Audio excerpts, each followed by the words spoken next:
Pankaj Bora, Assistant Professor, Department of Political Science, Bahana College, Bahana, Jorhat.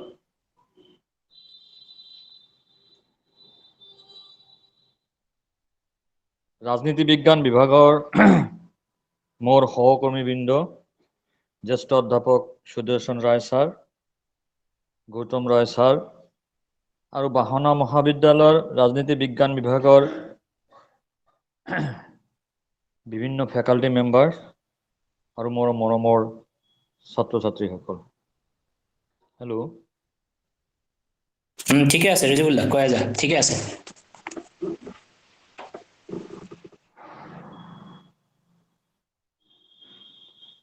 আমাৰ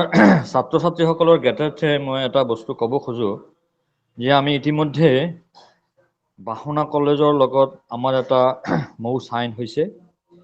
আৰু সেই হিচাপে আজি আমাৰ প্ৰথম কাৰ্যসূচী বাহনা মহাবিদ্যালয়ৰ ৰাজনীতি বিজ্ঞান বিভাগৰ লগত।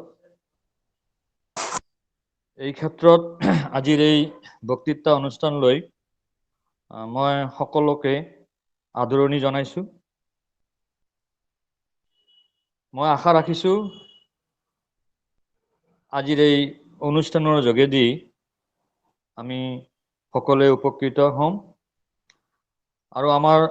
মৰমৰ ছাত্ৰ ছাত্ৰীসকলক মই আশা ৰাখিম ছাত্ৰ ছাত্ৰীসকল যাতে সকলো ধৰণৰ সহায় সহযোগ আগবঢ়ায় আৰু লগতে আশা ৰাখিম যে আজিৰ এই বক্তৃতা অনুষ্ঠানৰ দ্বাৰা আমাৰ ছাত্ৰ ছাত্ৰীসকলৰ বহু উপকাৰ হ'ব। গতিকে মই বেছি সময় নলওঁ। এগেইন মই সকলোকে আজিৰ এই অনুষ্ঠানলৈ মই মোৰ আন্তৰিক অভিনন্দন জনাইছোঁ আৰু মই আজিৰ এই অনুষ্ঠানৰ সমল ব্যক্তি ডক্টৰ পংকজ বৰা ছাৰকো মই আদৰণি জনাইছোঁ আৰু ছাৰক মই অনুৰোধ জনাইছোঁ ছাৰে অনুষ্ঠানটো আৰম্ভ কৰে। ধন্যবাদ। Thank you, Rejibul sir. But before that, just I want to intervene. মই আমাৰ আজিৰ speaker doctor Pankaj Bora sir, মই অকণমান ইন্ট্ৰডাকশ্যন দিব বিচাৰিছোঁ। Doctor Pankaj Bora is an assistant professor in the Department of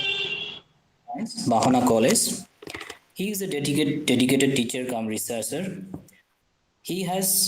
authored several textbooks which are quite famous among the students of various colleges under Guwahati University as well as Dibrugarh University. Apart from this, he has edited 2 reference books on Indian democracy as well as student politics. He is also the coordinator of the IQAC of Bahana College, and I am happy to share that under his leadership, Bahana College has got A+ rank in the recently accredited, I think in last year they have got A+ grade. So with this and without any delay, I would like to invite Dr. Pankaj Bora to give his lecture on the topic Philosophical Foundation of Indian Democracy. Now the floor is yours, sir. Thank you, Gautam Da. Honorable HOD, Department of Political Science, BN College, and honorable faculty members of Department of Political Science, BN College, my dear colleagues from Bahana College, the HOD of Department of Political Science and other colleagues, Dr. Anupam Chandra, the librarian of Bahana College, my dear student friends from both the institutions. First of all, I would like to congratulate BN College for securing A+ grade in the recent NAC visit and being the best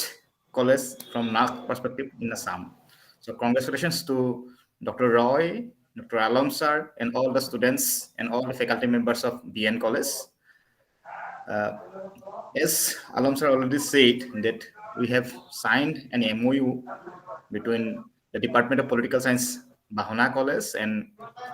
Department of Political Science, BN College, and we agreed to organize several academic events. And last year, we invited Dr. Gautam Roy to deliver a lecture. We organized it, and it was on 6th schedule in Assam. And now I've been invited by BN College to speak on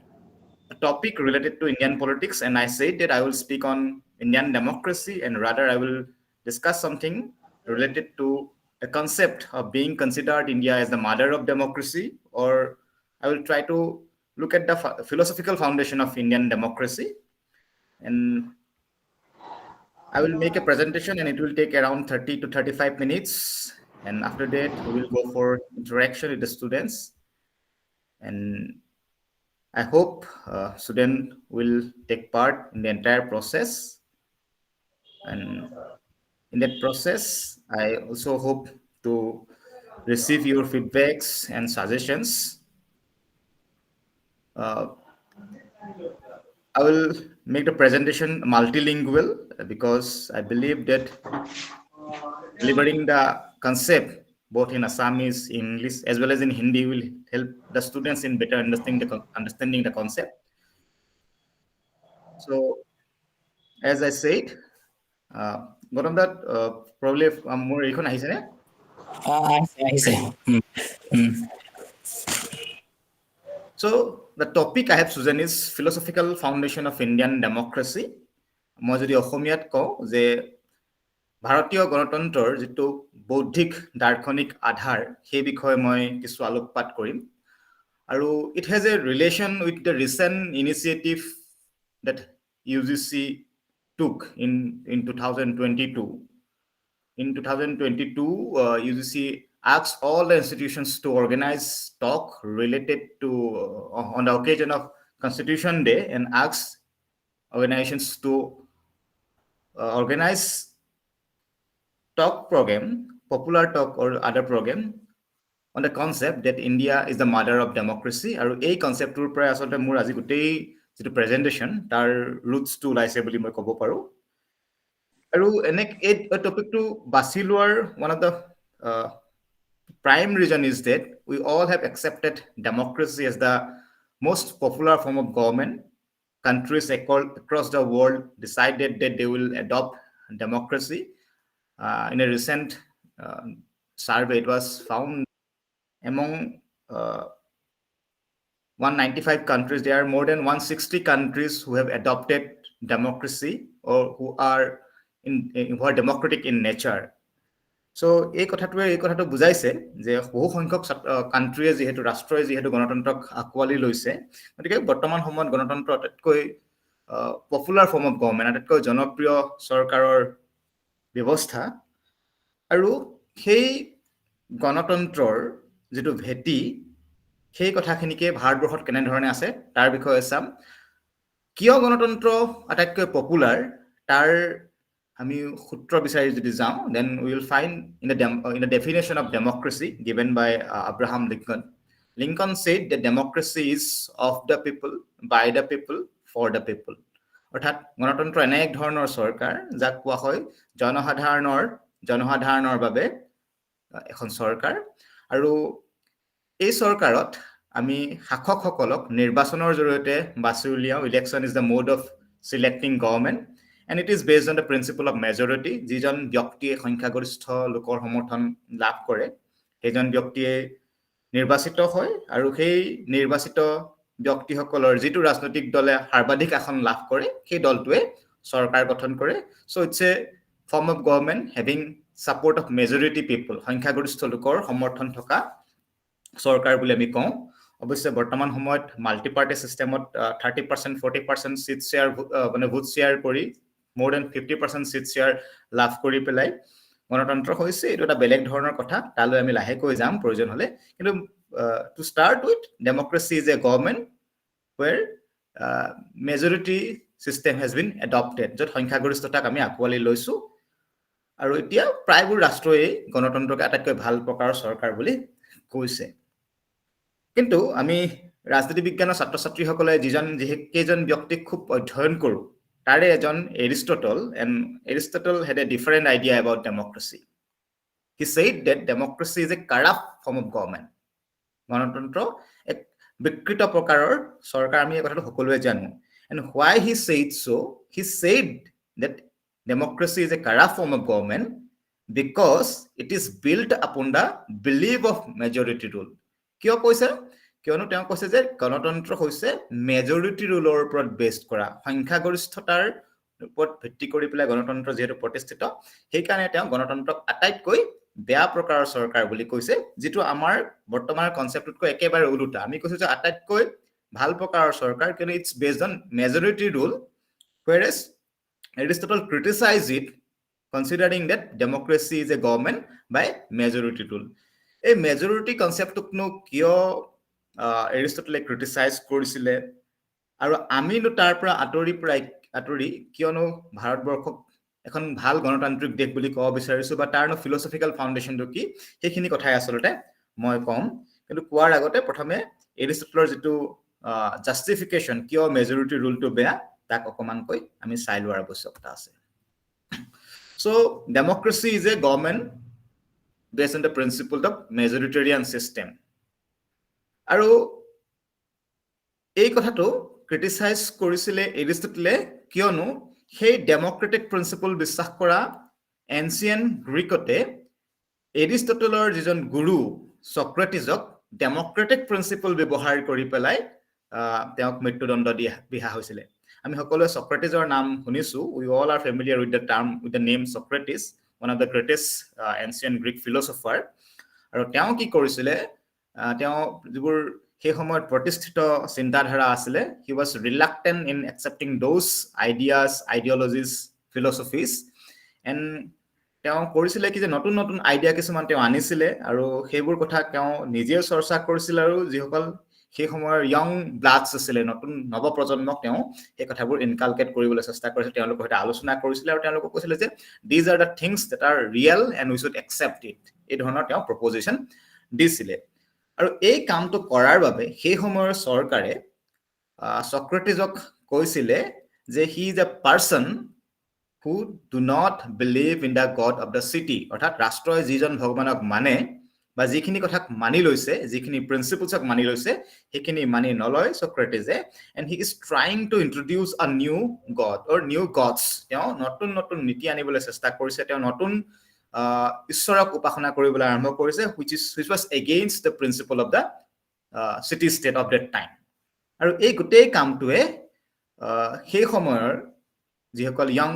Greek পিপল আছিলে তেওঁলোকক corrupt কৰিছে বুলি কৈছিলে so he was accused of two things firstly not believing the god of the city and introducing new gods and secondly corrupting the youth with new ideas আৰু এই কথাটো বিশ্বাস কৰিয়ে সেই সময়ৰ শাসক পক্ষই সক্ৰেটিছক এৰেষ্ট কৰিছিলে and he was sent for trial তেওঁৰ ওপৰত বিচাৰ চলিছিলে আৰু সেই সময়ৰ বিচাৰ ব্যৱস্থাটো আজিৰ দৰে নাছিল যত নেকি কেইজন ভাৰতবৰ্ষৰ যেটো সিস্টেম চিফ জাস্টিস বা জুৰি এজন বা দুজনে গৈ পেলাই বিচাৰ চলাইছিল তেনেকুৱা নহয় সেই সময়ত ডেমোক্ৰেটিক প্ৰিন্সিপল ব্যৱহাৰ কৰি পেলাই গোটেই জুডিশিয়াল সিস্টেমটো চলিছিল আৰু 500 জনীয়া বিচাৰপীঠে বেঞ্চ অফ 500 জুৰিষ্ট 500 জনীয়া বিচাৰপীঠে কথাবোৰ বিচাৰ কৰিছিল আৰু সক্ৰেটিছৰ যেটো গোচৰ যে সক্ৰেটিছে ইয়ং মাইন্ডছক কৰাপ্ট কৰিছে আৰু নতুন ঈশ্বৰৰ সন্ধান কৰিছে এই কথাটো 500 জন বিচাৰপীঠৰ এখন আদালতত বিচাৰ হৈছিল সেই আদালততে 280 জন লোকে কলে out of that 500 280 people 280 persons from that bench believed that he was guilty and 220 found him innocent অর্থাৎ 56% of the board decided that Socrates was guilty and 44% decided that Socrates was not guilty so Socrates of majoritarian যেটো concept সেই কনসেপ্টটো লৈ পেলাই আসলতে অপৰাধী বুলি ঘোষণা কৰা হৈছিল আৰু আমি সকলোৱে নিশ্চয় জানো যে তাৰছত তেওঁক ইমপ্ৰিজন কৰা হৈছিল আৰু শেষত তেওঁক পয়জন খুৱাই পেলাই মৃত্যু দিয়া হৈছিল সো এৰিষ্টটলে এই যেটো মেজৰিটেৰিয়ান সিস্টেম তাত দেখা পাইছিল যে সংখ্যাগৰিষ্ঠ লোকেই সক্ৰেটিছক বেয়া বুলি ভাবিছিল কাৰণে তেওঁক আসলতে মৃত্যুদণ্ড দিয়া হল আৰু সেই কাৰণে তেওঁ মেজৰিটেৰিয়ান চিষ্টেমটো ক্ৰিটিচাইজ কৰিছিলে আৰু কৈছিলে যে it's based on quantity, it's based on number, not based on merit. ই আচলতে গুণৰ ওপৰত নিৰ্ভৰ নকৰে, মাত্ৰ কেৱল সংখ্যাৰ ওপৰত নিৰ্ভৰ কৰে। And that's why it is a system that we can not or we should not accept. সেইকাৰণে আচলতে Aristotle said that democracy is the perverted form of government, আটাইতকৈ বেয়া ধৰণৰ চৰকাৰ বুলি কৈছিলে। কিন্তু আজিৰ সময়ত আমি গণতন্ত্ৰক আঁকোৱালি লৈছো, and we are celebrating the democracy in India. আমি ভাৰতবৰ্ষত গণতন্ত্ৰক আমি চেলিব্ৰেট কৰিছো। And why we are celebrating this and why we are feeling proud to be the largest democracy in the world, পৃথিৱীৰ আটাইতকৈ ডাঙৰ গণতন্ত্ৰ হোৱাৰ কাৰণে আমি কিয় প্ৰাউড ফিল কৰিছো, তাৰ এটা কাৰণ হৈছে, তাৰ বহুতো কাৰণ আছে, তাৰ এটা কাৰণ আছে যে we do not believe in the principle of majoritarian system. আমি মেজৰিটেৰিয়ান চিষ্টেমটোৰ পৰা গণতন্ত্ৰক আঁকোৱালি লোৱা নাই, but we have some other principles, we have other philosophical foundation for our democracy. আমি যি ধৰণৰ গণতন্ত্ৰ বিচাৰিছো তাৰ কাৰণে আচলতে মেজৰিটেৰিয়ান চিষ্টেমটো লোৱা নাই, তাৰ কাৰণে আমি এটা বেলেগ ধৰণৰ কনচেপ্টত, বেলেগ ধৰণৰ ফিলচফিকেল ফাউণ্ডেশ্যনৰ পৰা ডেমক্ৰেচিক আমি ডিফাইন কৰিছো। আৰু তাক মই এই শ্লাইডখনেৰে বুজাব চেষ্টা কৰিছো যে it's the public opinion versus rule of law. Public opinion এফালে আছে আৰু আনফালে আছে আইনৰ অনুশাসন। আমি সকলোৱে ৰামায়ণৰ নিশ্চয় ষ্টৰী জানো, ৰামায়ণ, সীতা, দশৰথ, এই ষ্টৰীবোৰ আমি সকলোৱে জানো যে ৰজা দশৰথে কৈকেয়ীক দুটা বৰ দিবলৈ আছিল, আৰু সেই বৰ দুটা পূৰণ কৰিবলৈ যেতিয়া সময় হৈছিল, আচলতে যেতিয়া ৰামক অযোধ্যাৰ যুৱৰাজ ঘোষণা কৰা হৈছিল আৰু নেক্সট ৰজা ঘোষণা কৰা হ'ব, সেই সময়ছোৱাতে কৈকেয়ী আহি কৈছিল যে মোৰ দুটা বৰ মোক লাগে। এণ্ড দ্য ফাৰ্ষ্ট ৱাজ যে ৰামক বনবাস দিব লাগে, আৰু ছেকেণ্ডটো আছিল ভৰতক অযোধ্যাৰ ৰজা পাতিব লাগে। চ' তাৰপিছত দশৰথে কি কৰিছিলে, দশৰথে যিহেতু কৈকেয়ীক প্ৰমিছ কৰিছিলে, সেই প্ৰমিছ অনুসৰি দশৰথে ৰামক, যুৱৰাজ ৰামক বনবাস দিলে আৰু ভৰতক ৰজা বনোৱাৰ সিদ্ধান্ত ললে। এই যেতিয়া সিদ্ধান্তটো ললে, তেতিয়া ৰামে সেই সিদ্ধান্তটো একচেপ্ট কৰি ললে, and he prepared himself, he started his journey for exile. তেওঁ বনবাস যাবলৈ তেওঁ আৰম্ভ কৰিলে। At that very point of time সকলোৱে, অযোধ্যাৰ সকলো নাগৰিকে, সকলো প্ৰজাই কি বিচাৰিছিলে, অযোধ্যাৰ সকলো প্ৰজাই বিচাৰিছিলে যে ৰাম বনবাসলৈ যাব নালাগে। ৰামক ৰজাই যি আদেশ দিছে, ৰজাৰ যি নিৰ্দেশ যে ৰামে অযোধ্যা ত্যাগ কৰি বনবাস খাটিব লাগিব, সেইটো জনসাধাৰণে মানি ল'ব বিচৰা নাছিলে। So' public opinion, majority of the people, যিটো আমি মেজৰিটেৰিয়ান চিষ্টেম বুলি কৈছো, জনসমৰ্থন এই সিদ্ধান্তটোৰ বিৰুদ্ধে আছিলে। জনসাধাৰণে বিচৰা নাছিল যে ৰাম বনবাসলৈ যাওক। গতিকে almost all people in Ayodhya at that time was against that decision. So public opinion was against that decision. আৰু ৰাম, যাক আমি আটাইতকৈ ভাল ৰজাসকলৰ ভিতৰত মানো, আমি প্ৰায় এক্সাম্পল দিওঁ ৰাম ৰাজ্য, ভাল ৰাজা, ভাল শাসক বুলি ক'লে ৰাম ৰাজ্যৰ কথা কওঁ, ৰামৰ শাসন ব্যৱস্থাৰ কথা কওঁ। সেই ৰামে কিন্তু পাব্লিক অপিনিয়নটো ৰেচপেক্ট কৰা নাছিল। And he followed the rule of law, the order of the sovereign. Dashrath was the sovereign at that time, absolute power, jar mukhor adekhi ain. Aru Rame, instead of following the public opinion, followed the order of the sovereign. অৰ্থাৎ আইনৰ অনুশাসন আৰু public অপিনিয়নৰ মাজত যদি আমি ডিবেটটো চাওঁ, ৰামে the great human being, তেখেতে কি কৰিলে, পাব্লিক অপিনিয়নক গুৰুত্ব দিয়া নাই, তেখেতে সংখ্যাগৰিষ্ঠতাক গুৰুত্ব দিয়া নাই, তেখেতে গুৰুত্ব দিলে rule of law. And this is the difference between Western notion of democracy and democracy that we believe we have in India. যে আমাৰ ডেমক্ৰেচিৰ যিটো ভেটি, আমাৰ ডেমক্ৰেচিৰ যিটো philosophical foundation, it is not based on majoritarian system. সংখ্যাগৰিষ্ঠ লোকে কাৰোবাক সমৰ্থন কৰিছে বা এই ধৰণৰ শাসন ব্যৱস্থাটো বিচাৰিছে, সংখ্যাগৰিষ্ঠ লোকৰ সমৰ্থন আছে চৰকাৰৰ পক্ষে, that is not the base of Indian democracy, but the base of Indian democracy is the rule of law. আইনৰ মতে আমি চলিব লাগে। Law is the supreme thing, and we have to follow everything that is in the law book, that is in the constitution. সেইটো কথা এই ৰামায়ণৰ এই সৰু এক্সাম্পলটোৰ পৰাই পাওঁ, and that is the philosophical foundation of Indian democracy. So Indian democracy is not a system of majoritarian rule. It is not a product of the British rule. It is not a system that we have adopted by following the West or the United States of America. Moi United States of America কথা এটো কাৰণে কৈছো যে in modern time আজিৰ সময়ত আমি ডেমক্ৰেসি বুলি ক'লে oldest democracy বুলি ক'লে আমেৰিকা যুক্তৰাষ্ট্ৰৰ কথা কওঁ after declaration of independence তেওঁলোকে যি নতুন সংবিধান ললে সেই সংবিধানতে গণতন্ত্ৰৰ ব্যৱস্থা কৰিছিলে আৰু তাৰ পৰাই ডেমক্ৰেসি আহিলে বুলি আমি বহু সময়ত কওঁ বাট ইণ্ডিয়াৰ যিটো ডেমক্ৰেসি ভাৰতৰ যিটো democracy it is not by following that US model constitutional model of democracy হেতু নহয় আমাৰ ইণ্ডিয়াৰ যিটো ডেমক্ৰেসি হেতু আসলে ব্ৰিটিছ ডেমক্ৰেসি বা ওয়েষ্টৰ পৰা অৰিজিনেট হোৱা ডেমক্ৰেসি নহয় ইয়াৰ এটা হিষ্ট্ৰী আছে আৰু তাৰ আমি বিভিন্ন ধৰণৰ এক্সাম্পল পাওঁ আমি যদি তামিলনাডুৰ হিষ্ট্ৰী চাওঁ even before the birth of Christ যীশু খ্ৰীষ্টৰ জন্মৰ পূৰ্বৰ পৰাই তামিলনাডুত ডেমক্ৰেসিৰ কিছুমান প্ৰিন্সিপল থকা দেখা পোৱা যায় বিভিন্ন ধৰণৰ খনন কাৰ্যটো তাৰ প্ৰমাণ পোৱা গৈছে শিলালিপি পোৱা গৈছে য'ত নেকি ডেমক্ৰেটিক নীতিবিলাকৰ বিষয়ে উল্লেখ আছিল বহু পুৰণি মানে আজিৰ পৰা 1800 বছৰ 1600 বছৰ বা 2200 বছৰ পুৰণি এনেকুৱা ধৰণৰ লিপি পোৱা গৈছে য'ত নেকি গণতান্ত্ৰিক নীতিৰ প্ৰমাণ পোৱা যায় আমি যদি সাউথৰ হিষ্ট্ৰী চাওঁ তেতিয়া সাউথত এটা টেম্পল আছে মই এক্স্যাক্টলি টেম্পলটোৰ নাম মনত পেলাই দিব পৰা নাই এতিয়া সেই টেম্পলটোত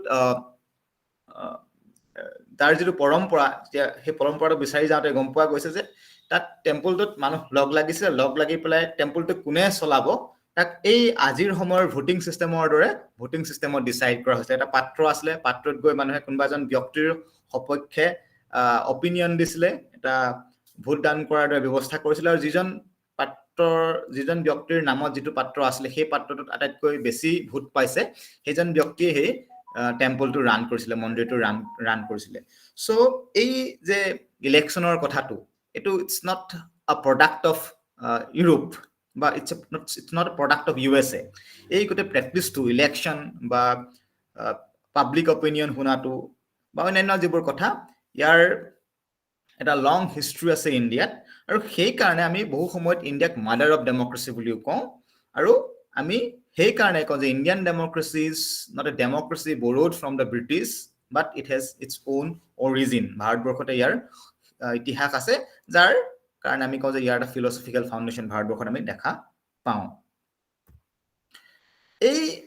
ফিলসফিক্যাল ফাউন্ডেশনটোৰ কথা যেতিয়া আমি কম তেতিয়া কেইটামান বিশেষ পইণ্টলৈ আমি যাব লাগিব liberty equality justice non violence rule of law women rights freedom of assembly and association rights এইকেইটা পইণ্ট অফ ভিউৰ পৰা আসলতে আমি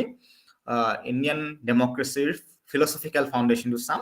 কেনেকৈ চাম আমি কেইখনমান স্লাইডৰ সহায় ল'ম এই ফাৰ্ষ্ট স্লাইডখন যদি চাওঁ here I am trying to highlight the concept of liberty that was rooted in Indian tradition ভাৰতবৰ্ষৰ ইতিহাসত ভাৰতবৰ্ষৰ পৰম্পৰাত লিবাৰ্টিৰ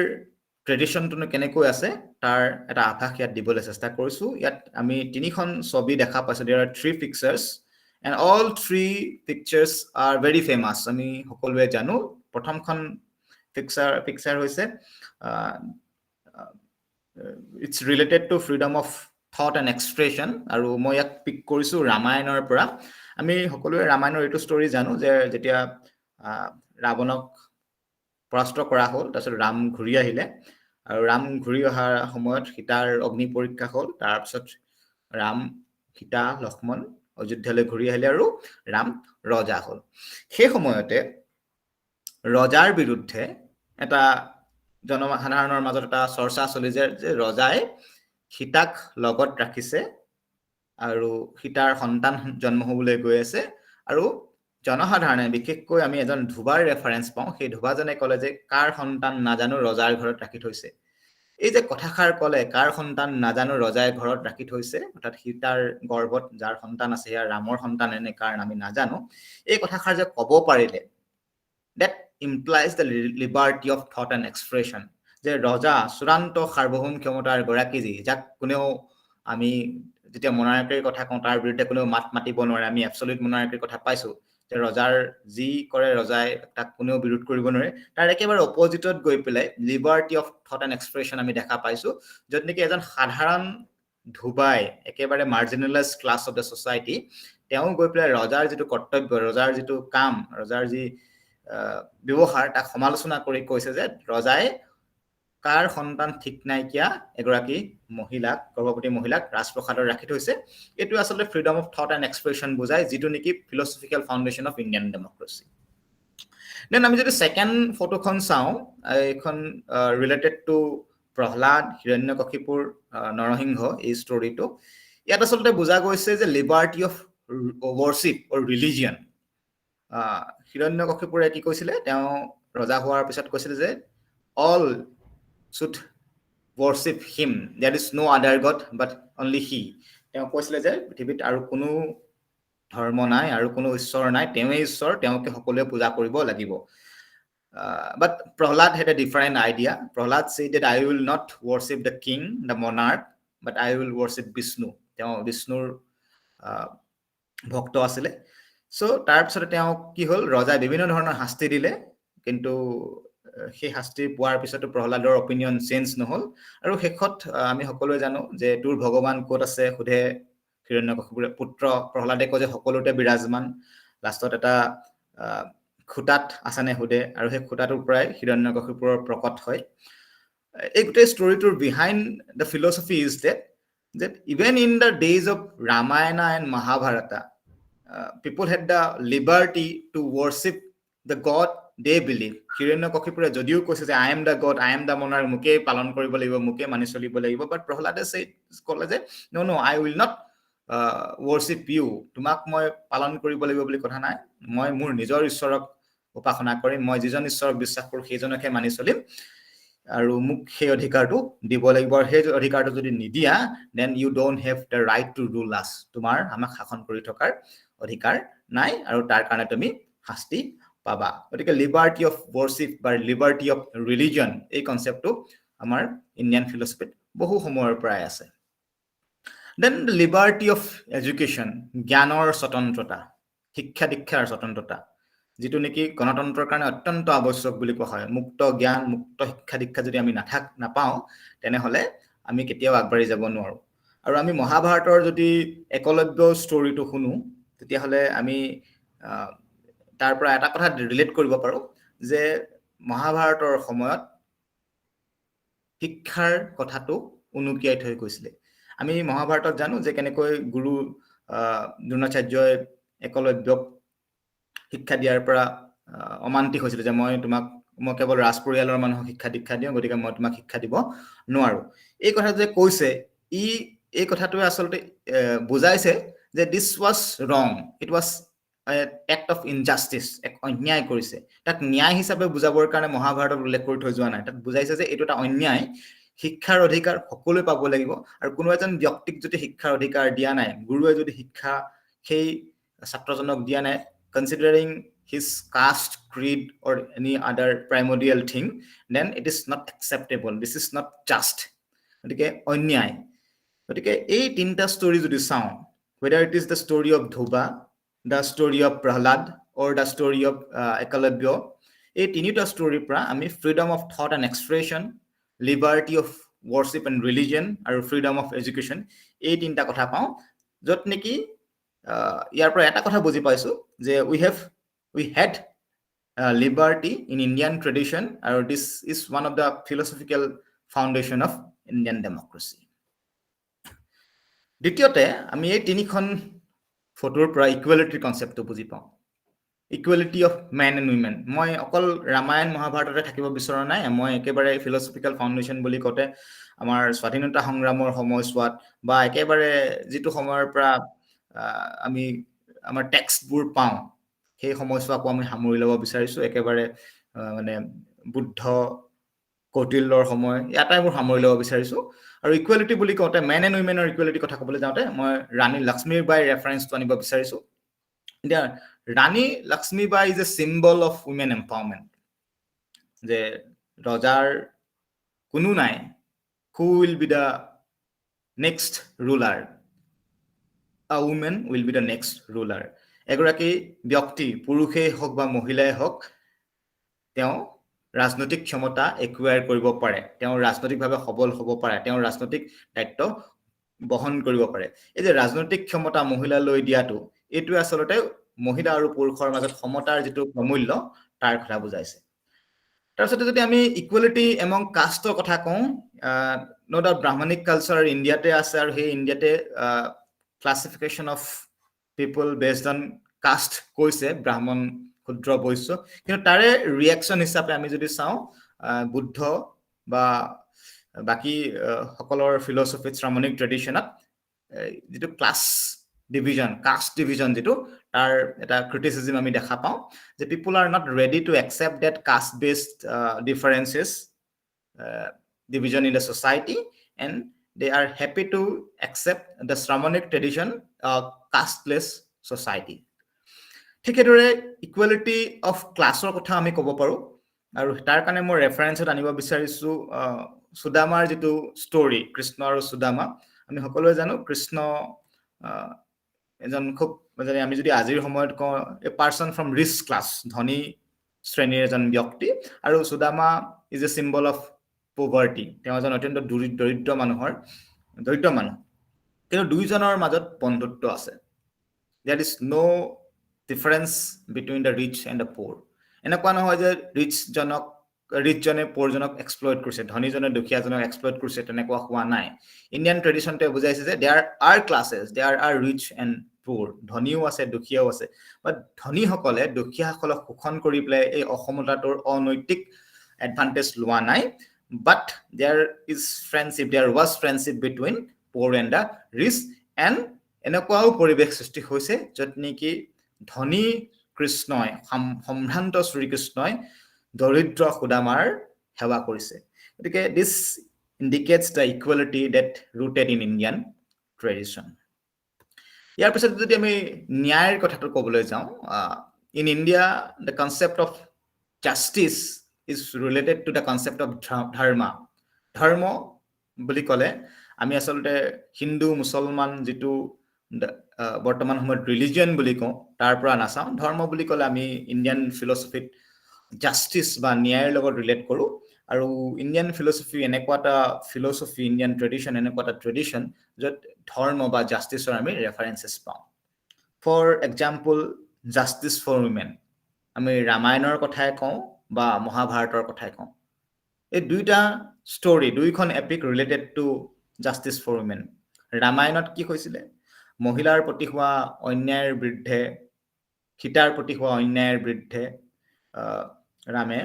অস্ত্ৰ হাতত তুলি ল'বলগীয়া হৈছিলে মহাভাৰতত কি হৈছিলে একেই কথা দ্ৰৌপদীৰ বিৰুদ্ধে যি অন্যায় হৈছিলে সেই অন্যায়ৰ বিৰুদ্ধে যুঁজিবলৈ গৈ পেলাই কুৰুক্ষেত্ৰৰ ৰণ হৈছিলে যত নেকি Shrikrishna as a person of justice তেওঁ ন্যায় ৰক্ষাকৰ্তা হিচাপে তাক ইন্টাৰভেন কৰিবলগীয়া হৈছিলে ঠিক হেদৰে জাস্টিসৰ লগত ৰিৱাৰ্ড এণ্ড পানিশমেন্ট কনসেপ্টটো যদি আমি লিংক কৰি লওঁ সংযুক্ত কৰি লওঁ তেতিয়া কৌৰৱ আৰু পাণ্ডৱৰ ষ্টৰীটো আনিব পাৰো যত নেকি কৌৰৱে যিখিনি অপকৰ্ম কৰিছিলে পাখা খেলত তাৰ কাৰণে তেওঁলোকৰ কি হ'ল আৰু পাণ্ডৱে পাখা খেলৰ দৰে এক অনৈতিক কথাত লিপ্ত হোৱাৰ বাবে তেওঁলোকে নিজৰ ৰাষ্ট্ৰ হেৰুৱাবলগীয়া হৈছিলে সেইটো তেওঁলোকৰ পানিশমেন্ট আছিলে তেওঁলোকে অনৈতিকভাৱে নিজৰ লগতে নিজৰ সা সম্পত্তি আৰু নিজৰ কৰ্তৃত্বৰ বাহিৰত থকা কেৱল পত্নী হল বুলিয়ে দ্ৰৌপদীক পাখা খেলত তেওঁলোকে বেট লগাইছিলে যেটো নেকি এক অন্যায় আছিল আৰু যাৰ কাৰণে তেওঁলোকে পানিশমেন্ট পাবলগীয়া হ'ল তেওঁলোকে সৰ্বহাৰা হ'ল they were thrown out of their houses তেওঁলোকৰ ঘৰৰ পৰা ওলাই যাবলগীয়া হ'ল বনবাস খাটিবলগীয়া হ'ল সেই কথাটো হৈছিলে আৰু দ্ৰৌপদীয়ে কি কৰিছিলে সেই সময়ত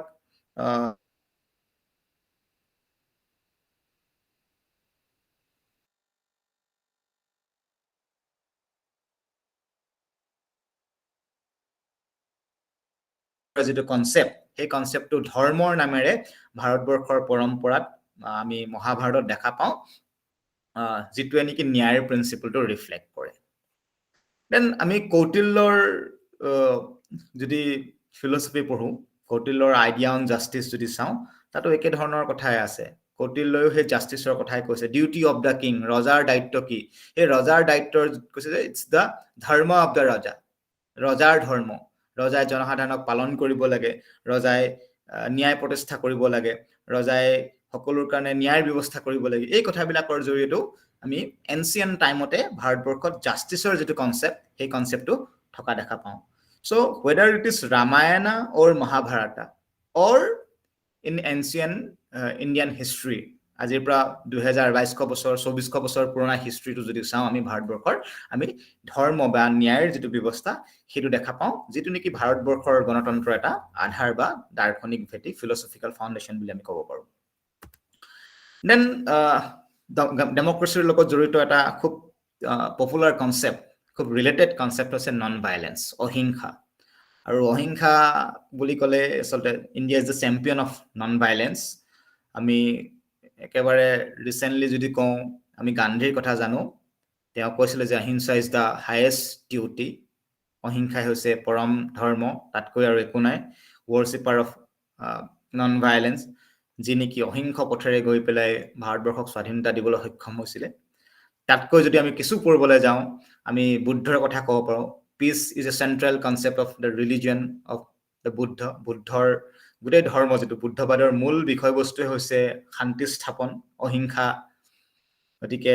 বুদ্ধিষ্ট ফিলসফিটো আমি বুদ্ধৰ ফিলসফি বা দৰ্শনটো আমি নন ভায়োলেন্সৰ কথা পাওঁ দেন আৰু তাতকৈ যদি পিছলৈ যাওঁ আমি মহাভাৰতৰ উদ্যোগ পৰ্ব যদি আমি অধ্যয়ন কৰো তেতিয়াও দেখিম যে তেওঁলোকে instead of looking for war instead of solving the problems the disputes with the help of war তেওঁলোকে কি বিচাৰিছিলে যে শান্তিপূৰ্ণ উপায়েৰে সেই সমস্যাৰ সমাধান কৰিব পৰা যাব নেকি উদ্যোগ পৰ্বত আমি যদি চাওঁ যে পাণ্ডৱে কৈছিল যে we don't want to fight আমি যুদ্ধ কৰিব বিচৰা নাই তোমালোকে জাস্ট আমাৰ শাসনভাৰ চলাব পৰাকৈ আমি এখন ৰাষ্ট্ৰ পাতিব পৰাকৈ আমাৰ প্ৰাপ্যৰ আধা দি দিয়া আমাৰ কিংডমৰ আমাক আধা দি দিয়া and we will not fight against you we will not go for war and we will settle here itself ঠিক এদৰে সঞ্জয়ও পাণ্ডৱৰ হৈতে কথা পাতিছিলে কৃষ্ণৰ হৈতে কথা পাতিছিলে যাতে যুদ্ধক এৰাই চলিব পৰা যায় so Mahabharata also pointed out that violence is not the answer violence or pisat no doubt violence was the ultimate step but violence or পূৰ্বে যে আলোচনাৰ মাধ্যমেৰে সমস্যা সমাধান কৰিব পৰা যায় আমি যে নন ভায়োলেন্ট হ'ব লাগে অহিংসা পথটো আকলি ল'ব লাগে শান্তি প্ৰতিষ্ঠাৰ কাৰণে চেষ্টা কৰিব লাগে এই কথাটো মহাভাৰততো আছিল গতিকে মহাভাৰতৰ কথাই কওঁ বুদ্ধিষ্ট ফিলসফিৰ কথাই কওঁ বা একেবাৰে বৰ্তমানৰ ৰিসেন্ট সময়ৰ কথাই কওঁ গান্ধীয়ান ফিলসফিৰ কথাই কওঁ এই আটাইবোৰতে ভাৰতীয় দৰ্শনত নন ভায়োলেন্সৰ ৰেফাৰেন্স আমি পাওঁ দেন ৰুল অফ ল যিটোৰ কথাৰে মই আৰম্ভ কৰিছিলো যে why Indian democracy is different from the western model of democracy rule of law আমি ৰামায়ণত কৈছোৱে যে ৰামু বাধ্য হৈ আছিল আদেশ মানিবলৈ দশৰথো বাধ্য হৈ আছিল rule of law মানিবলৈ আছিল দশৰথে কিয় ৰামক বনবাস দিবলগীয়া হ'ল দশৰথে বিচৰা নাছিল ৰামক বনবাস দিবলৈ দশৰথে ভাবিছিল যে Ram should be the king তেওঁ আটাইতকৈ প্ৰিয় সন্তান ৰাম আছিল বাট ৰামক তেওঁ বনবাস দিবলগীয়া হ'ল কিয় দিবলগীয়া হ'ল তেওঁ নীতি পালন কৰিবলগীয়া নীতি কি তেওঁ কৈছিলে তোমাক দুটা বৰ দি থৈছো আৰু তুমি যেতিয়াই এই দুটা বৰ বিচৰা তেতিয়াই মই এই দুটা বৰ মই মানি চলিম সো যেতিয়া কৈকেয়ে গৈ ক'লে যে ৰাম বনবাসলৈ যাব লাগিব ভৰত ৰজা হ'ব লাগিব দশৰথৰ কোনো অপচনেই নাছিলে he had to follow the rule of ল তেওঁ যেহেতু মুখৰ কথা আছিল তেওঁ যেহেতু প্ৰতিজ্ঞা কৰি থৈছিল তেওঁ যেটো কথা দিছিল সেই কথা পালন কৰিবই লাগিব এই কথাটোৱে বুজাইছে যে ৰামায়ণত ৰুল অফ ল আছে আৰু ৰামেও হেতুৱে কৰিলে ৰামে তেওঁ পপুলাৰ সভাৰেন্টি ইউজ কৰি প্লে পাব্লিক অপিনিয়ন দেখুৱাই প্লে ক'ব পাৰিলে যে আই উইল বি দ্য কিং মই ৰজা হৈ থাকিম বিকজ পিপল আৰ উইথ মি মানুহে মোক ৰজা হৈ থকাটো বিচাৰিছে মই বনবাসলৈ যোৱাটো বিচৰা নাই বাট ৰামে হেতু নকৰিলে আৰু ৰামে কি কৰিলে ৰুল অফ ল ৰজাৰ আদেশ মানি পেলাই নিজ গৃহ ত্যাগ কৰি গুচি গ'ল যাৰ কাৰণে তেওঁ নেকি পিতৃক হেৰুৱাবলগীয়া হ'ল ৰাম বনবাসলৈ যোৱাৰ বাবে দশৰথৰ মৃত্যু হ'ল আমি সকলোৱে জানো দেন গীতাৰ যদি আমি ৰেফাৰেন্স লওঁ তাতো পাম যে তাত কৈছে not family but rule of law is important শ্ৰীকৃষ্ণই যেতিয়া যুদ্ধস্থলীলৈ গ'ল তেতিয়া তেওঁ সন্মুখত গোটেই যিবোৰ ৰথী মহাৰথী দেখিছে সেইবোৰ দেখি কৈছে যে দিজ আৰ মাই ফেমিলি, এইবোৰ মোৰ পৰিয়ালৰ মানুহ, বংশৰ মানুহ, সন্মুখত মোৰ কাজিনছ বিলাক আছে, how can I use weapons against them, তেওঁলোকৰ বিৰুদ্ধে মই কেনেকৈ মোৰ অস্ত্ৰ শস্ত্ৰ উঠাই ল'ম। দেন শ্ৰীকৃষ্ণই গীতাৰ জৰিয়তে কৈছে যে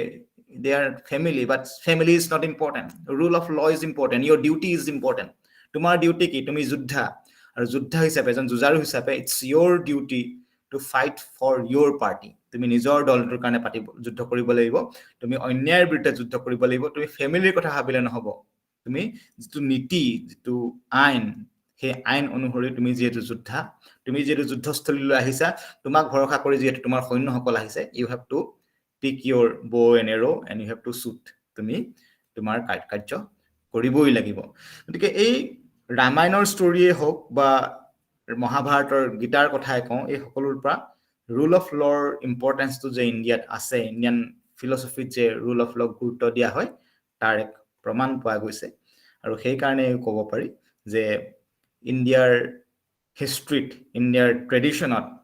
ডেমক্ৰেচি আছে, বা আমাৰ যিটো ইণ্ডিয়াৰ ফিলচফিকেল ফাউণ্ডেশ্যন, সেই ফিলচফিকেল ফাউণ্ডেশ্যনটোৱে হৈছে ডেমক্ৰেটিক। আৰু সেই ডেমক্ৰেটিক ভেলুজবিলাকৰ ৰিফ্লেকশ্যন হৈছে আমাৰ ইণ্ডিয়ান কনষ্টিটিউশ্যনত। সেই ডেমক্ৰেটিক ভেলুজবিলাকৰ ৰিফ্লেকশ্যন হৈছে আমাৰ ভাৰতবৰ্ষৰ সংবিধানৰ প্ৰিএম্বুলত, য'ত নেকি কোৱা হৈছে যে জাষ্টিছ থাকিব, ইকুৱেলিটি থাকিব, লিবাৰ্টি থাকিব, ফেটাৰ্নিটি থাকিব,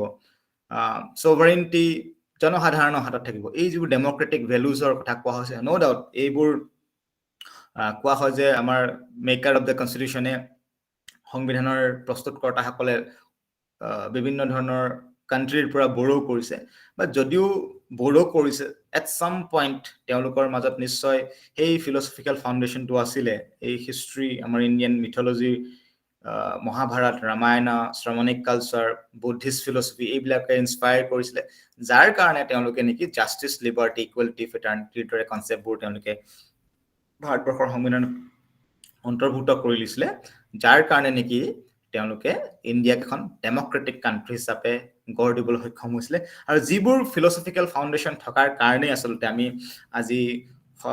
এৰাউণ্ড more than 70 years আমি এইখন সংবিধান মানি চলিব পাৰিছোঁ, আমি ডেমক্ৰেটিক কাণ্ট্ৰি হিচাপে ছাষ্টেইন কৰিব পাৰিছোঁ। আমি আমাৰ চুবুৰীয়া ৰাষ্ট্ৰবিলাকৰ কথাই যদি চাওঁ, পাকিস্তানৰ কথাই যদি চাওঁ, আপছ এণ্ড ডাউনছ আমি দেখা পাইছোঁ। গণতন্ত্ৰ স্থাপন হৈছে, কনষ্টিটিউশ্যন লৈছে, কিন্তু ফিলচফিকেল ফাউণ্ডেশ্যন নাই, যাৰ কাৰণে মিলিটাৰী শাসন হৈছে। আমি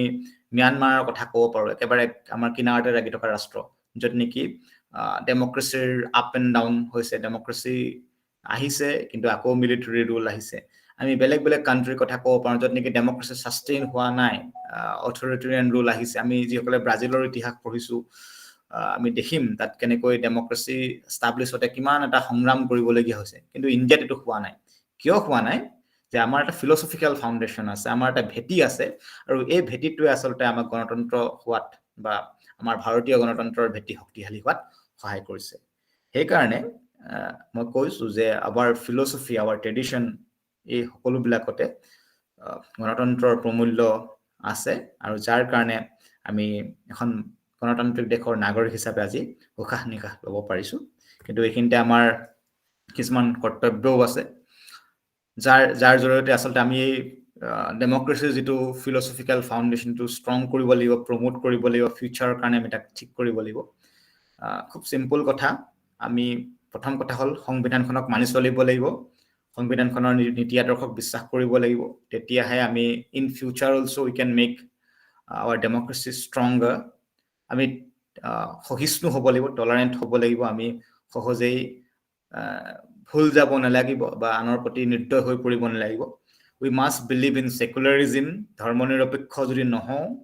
তেতিয়াহ'লে ইণ্ডিয়ান ডেমক্ৰেচি আমি শক্তিশালী কৰি ৰাখিব নোৱাৰিম, প্ৰমোট কৰিব নোৱাৰিম। উই মাষ্ট এনচিয়ৰ জাষ্টিছ ফৰ অল, সকলো ধনী দুখীয়া, শক্তিশালী নিঃকিন সকলোৰ বাবে আমি ন্যায়ৰ ব্যৱস্থা কৰিব লাগিব, তেতিয়াহে আমাৰ গণতান্ত্ৰিক যিটো প্ৰমূল্য সেইটো অনাগত সময়ত শক্তিশালী হৈ থাকিব। সকলোকে সমান জ্ঞান কৰিব লাগিব, আমি জেণ্ডাৰ ইকুৱেলিটিত বিশ্বাস কৰিব লাগিব, আৰু আটাইতকৈ ইম্পৰ্টেণ্ট কথা ডেমক্ৰেচিৰ কাৰণে যিটো মই অত্যন্ত গুৰুত্ব বুলি ভাবোঁ, ইণ্ডিভিজুৱেল ফ্ৰীডম, ব্যক্তিৰ স্বতন্ত্ৰতা, সেই ব্যক্তিৰ স্বতন্ত্ৰতাক আমি গুৰুত্ব দিব লাগিব। আৰু আমি যেতিয়া এই ধৰণৰ কথাবোৰত বিশ্বাস ৰাখোঁ, আমি যেতিয়া কনষ্টিটিউশ্যনক মানি চলোঁ, আমাৰ মাজত যেতিয়া সহিষ্ণুতা থাকে, ধৰ্ম নিৰপেক্ষতা, ন্যায় সমতা জেণ্ডাৰ ইকুৱেলিটি এইবিলাকক যেতিয়া আমি প্ৰমোট কৰোঁ, আমি যেতিয়া ইণ্ডিভিজুৱেল ফ্ৰীডমক ৰেচপেক্ট কৰিম, তেতিয়াই ভাৰতবৰ্ষৰ যিটো গণতন্ত্ৰ সেইটো অক্ষুণ্ণ হৈ থাকিব। গতিকে এইখিনিয়ে মই ক'ব বিচাৰিছিলোঁ। মই ভাবিছোঁ যে মই আপোনালোকক যি ধৰণে মোৰ বক্তব্য ৰাখিব বিচাৰিছিলোঁ সেইধৰণে ক'বলৈ সক্ষম হৈছোঁ, আৰু ইয়াৰ পৰা আপোনালোক উপকৃত হৈছে বুলি মই ভাবিছোঁ। ইয়াৰ পিছতে যদি আপোনালোকৰ কিবা অবজাৰভেশ্যন থাকে, ছাত্ৰ ছাত্ৰীসকলৰ যদি কিবা প্ৰশ্ন থাকে, I will try to answer those.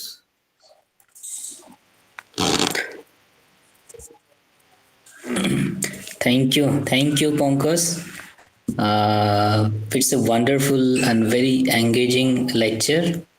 I think in your lecture you have traveled from ancient scriptures. You have highlighted various characters. You have mentioned various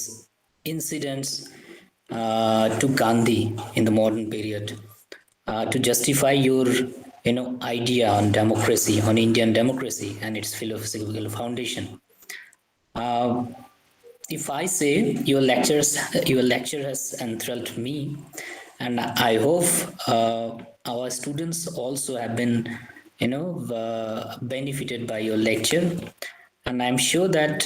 there are many questions among the students. Now the session is open for questions, and now I request our students to raise questions, and we have around 35 minutes in our hand. So I hope there will be a very fruitful and engaging discussion. So let us welcome questions. Not only questions, they can put their views also. Yeah, sure. Who wants to make any comments, views, questions? তোমালোকে মাইকটো on কৰিবা আৰু question কৰিব পাৰা।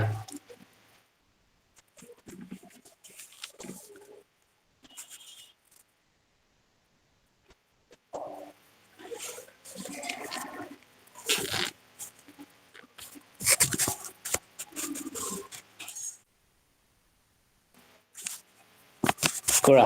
anyone? Otherwise নহলে মই নাম মাতিব লাগিব। And do not leave the session. Already আমাৰ প্ৰায় 20 জন মান leave কৰিছে, so do not leave the session. এইটো ইমান ধুনীয়া এটা লেকচাৰ, মই নিশ্চয় ভাবো যে বহুত questions থাকিব লাগে।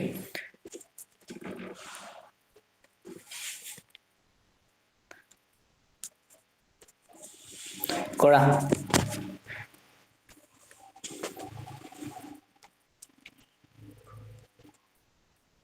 নহলে নাম মাতিব লাগিব মই।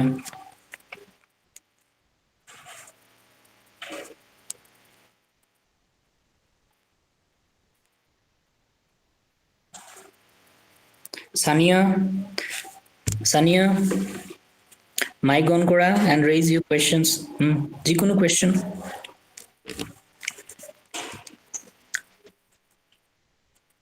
Excuse me, sir. কৰা Paribrita, raise your question. Okay, sir. Sir, my question is, sir, many people are of the view that equality should be identical. Sir, and if equality means identical, sir, I think, sir, equality should not be identical, because, sir, if equality means identical, then everyone will get the equal opportunities, no doubt. But, sir, because, sir, I think that men are men and women are women. There are, of course, some differences are there between men and women. And, sir, but those differences should not be accelerated to access the different opportunities in our society. Then, sir, our Indian democracy will be, I think, more successful, sir. Sir, what is your view about that, sir? It should be identical or not? Sir, because I have read in many,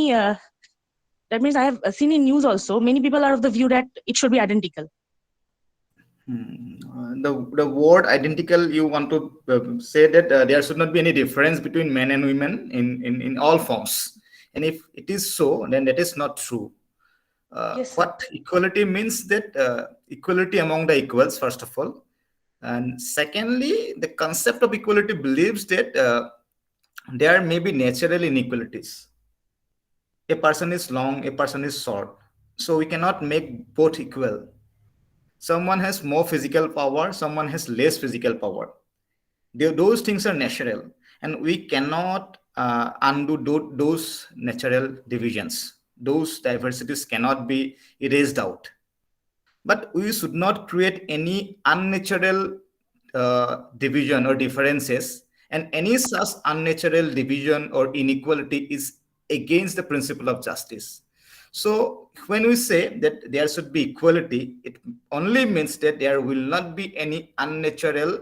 advantages or disadvantages position for anyone else based on their identity or based on their sex, based on their caste, creed, like that. There will be differences between a man and woman, but that difference is only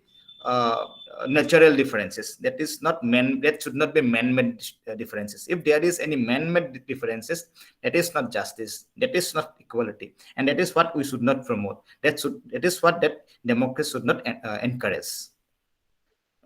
Hope I have answered your question. Yes, sir. Thank you, sir.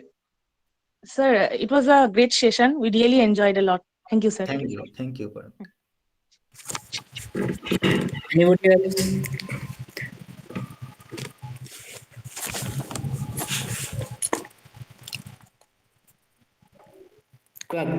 Time যায় এনে আধা ঘণ্টা আছে আৰু বেছি সময় নাই সানিয়া তোমালোকে নিজৰ কুৱেশ্যন প্ৰিপেয়াৰ কৰা এইখিনি সময়তে হয় স্যাৰ হয় স্যাৰ আমি ক'ব পাৰোঁনে যে ভাৰতবৰ্ষত গণতন্ত্ৰই সম্পূৰ্ণৰূপে সফলতা লাভ কৰিছে ক'ব নোৱাৰো এইটো কাৰণেই যে গণতন্ত্ৰক বা যিকোনো এটা বস্তুৱে সম্পূৰ্ণৰূপে সফল হোৱাটো it's not possible at any point of time সেইটো এটা ফুল এমপ্লয়মেণ্টৰ যিটো কনচেপ্ট সেইটো কেতিয়াও সম্ভৱ নহয় আৰু ভাৰতবৰ্ষৰ কথা বিশেষকৈ যদি চাওঁ মই কৈছোঁ যে we have a philosophical foundation for democracy this principles are there in Indian history আমাৰ ভাৰতবৰ্ষৰ ইতিহাসত এই প্ৰিন্সিপলবোৰ আছিলে কিন্তু বিভিন্ন কাৰণত it may be because of the long rule of Britishers or may be long implementation of the values in the constitution আমাৰ ভাৰতবৰ্ষত কিন্তু প্ৰকৃতাৰ্থত সম্পূৰ্ণ গণতান্ত্ৰিক এক পৰিৱেশ সৃষ্টি হোৱা নাই বহু কাৰণ আছে হয়তো গণতন্ত্ৰৰ কাৰণে যিবোৰ আমি প্ৰাইমডিয়েল থিং বুলি কওঁ গণতন্ত্ৰৰ কাৰণে যিবোৰ প্ৰিজাম্পশ্যন বুলি কওঁ যিবোৰ এলিমেণ্ট আমাক লাগে যিবোৰ এলিমেণ্টে আমাক যিকোনো এখন ৰাষ্ট্ৰ গণতান্ত্ৰিক কৰিব পাৰে সেই এলিমেণ্টবিলাকত আমি বহু পৰিমাণে দুৰ্বল আমাৰ শিক্ষা ব্যৱস্থা আমাৰ আন্তঃগাঁথনি আমাৰ ৰাজনৈতিক সচেতনতা এইবোৰত আমাৰ লিমিটেশ্যনছ আছে উই are not fully aware in political arena গতিকে এই যে আমাৰ দুৰ্বলতাবোৰ আছে সেইকাৰণে আচলতে আমি এজন সম্পূৰ্ণৰূপে সফল গণতান্ত্ৰিক দেশৰ নাগৰিক নহয় আৰু বহু লোকে কি কৰে গণতন্ত্ৰক বা যিকোনো ব্যৱস্থাকে আচলতে নিজৰ স্বাৰ্থৰ কাৰণে পৰিচালিত কৰিবলৈ চেষ্টা কৰে চ' ইণ্ডিয়াতো এনেকুৱা ফ'ৰ্চেছ আছে ইণ্ডিয়াৰ বাহিৰতো এনেকুৱা ফ'ৰ্চেছ আছে যি নেকি rather than making India the best democratic country ইণ্ডিয়াক এখন এনেকুৱা ধৰণৰ কাণ্ট্ৰি বনাব বিচাৰে য'ত নেকি তেওঁলোকৰ ইণ্টাৰেষ্টটো চাৰ্ভ হয় it may be from Marxist perspective it may be the capitalist বা আন পইণ্ট অফ ভিউৰ পৰা আন কিবা এটা হ'ব পাৰে maybe the market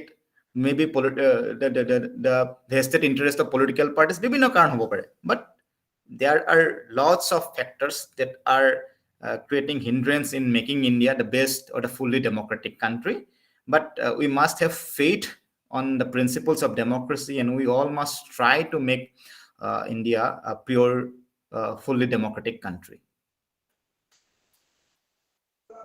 ধন্যবাদ স্যার আৰু আপোনাৰ এই সেশনটোৰ দ্বাৰা আমি বহুত উপকৃত হৈছো আৰু বহুত নজনা কথা শিকিব পাৰিছো থ্যাংক ইউ আমাৰ কলেজৰ ষ্টুডেণ্ট আছে তেওঁলোকেও সুধিব পাৰে নিশ্চয়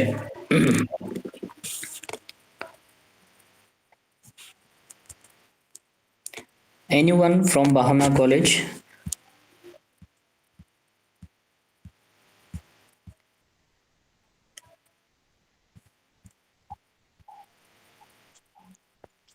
নমস্কাৰ ছাৰ।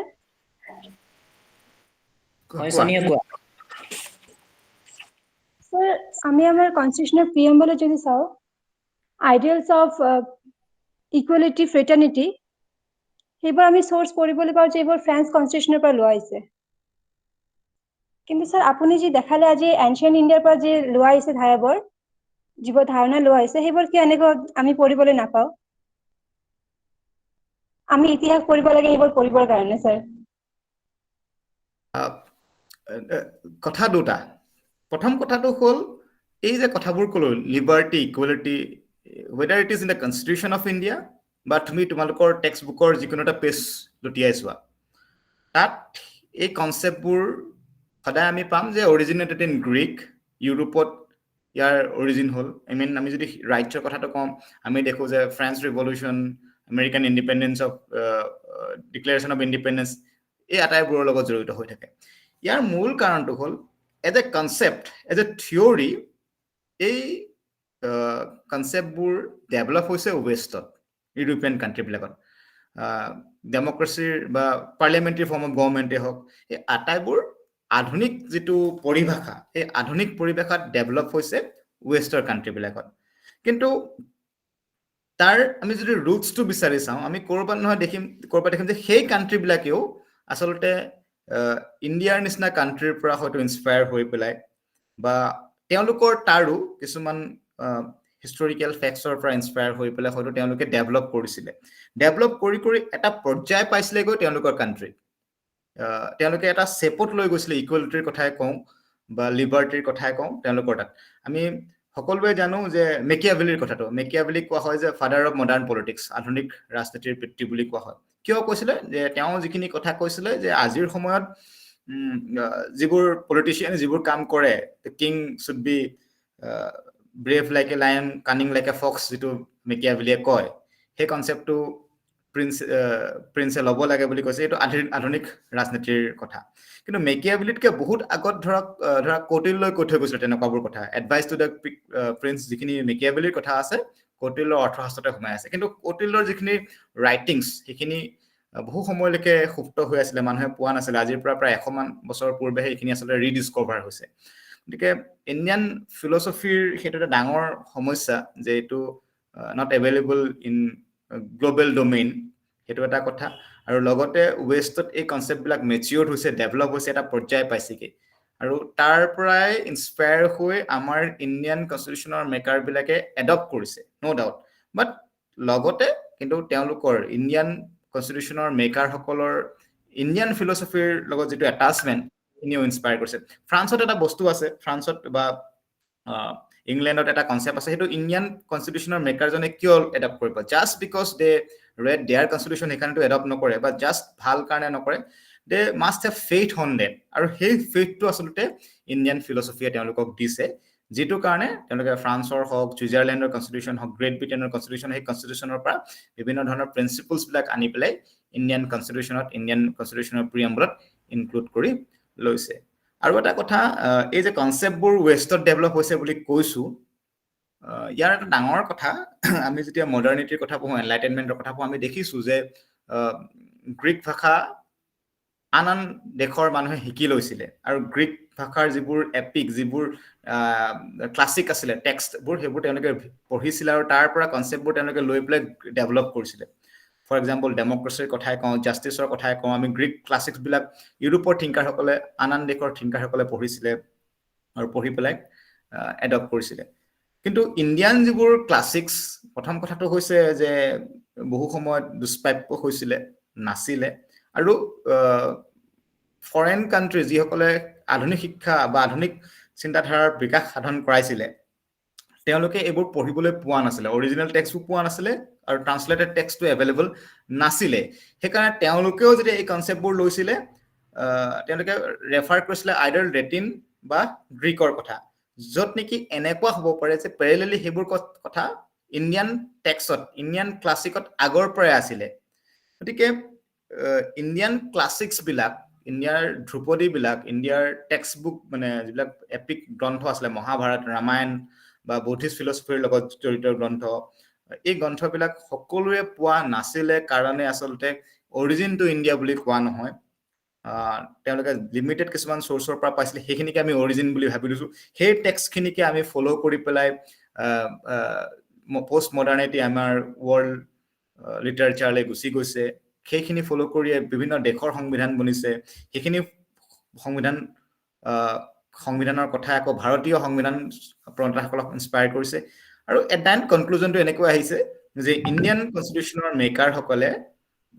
সেই কনষ্টিটিউশ্যনসমূহ যিহেতু এটা ফুল্লি ডেভেলপ কনচেপ্ট সেই কনষ্টিটিউশ্যনসমূহৰ পৰা সেই কনচেপ্টবোৰ ব'ৰ কৰি পেলাই ইণ্ডিয়াত ইমপ্লিমেণ্ট কৰিছে বাট তাৰ যদি আমি ডিক'ডিং কৰিবলৈ যাওঁ তাক যদি আমি বেছি ৰিভাৰ্ছ ইঞ্জিনিয়াৰিং কৰিবলৈ যাওঁ তেতিয়া দেখিম যে ক'ৰবাত নহয় ক'ৰবাত কিন্তু ইণ্ডিয়ান ফিলচফিৰ লগত তাৰ এটা ৰিলেশ্যন আছে ধন্যবাদ স্যাৰ আমাক ইমান ধুনীয়াকৈ বিভিন্ন পৰীক্ষাৰ মাধ্যমেৰে বিভিন্ন কথা জনোৱাৰ বাবে থেংক ইউ সানিয়া